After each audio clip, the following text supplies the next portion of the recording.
بسم الله الرحمن الرحيم. قل يا أهل الكتاب تعالوا إلى كلمة سواء بيننا وبينكم ألا نعبد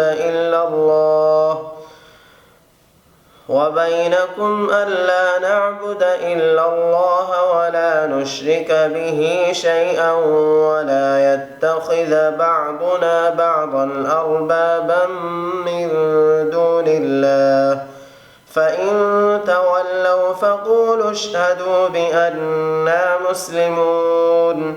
يا أهل الكتاب لم تحاجون في إبراهيم وما أنزلت التوراة والإنجيل إلا من بعده أفلا تعقلون. ها أنتم هؤلاء حاججتم فيما لكم به علم فلم تحاجون فيما ليس لكم به علم والله يعلم وأنتم لا تعلمون.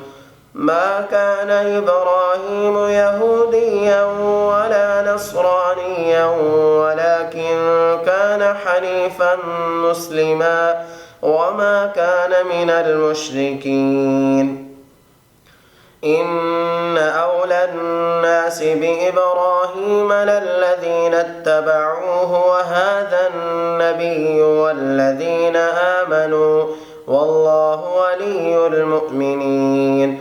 ودت طائفة من أهل الكتاب لو يضلونكم وما يضلون إلا أنفسهم وما يشعرون. يا أهل الكتاب لم تكفرون بآيات الله وأنتم تشهدون. يا أهل الكتاب لم تلبسون الحق بالباطل وتكتمون الحق وأنتم تعلمون.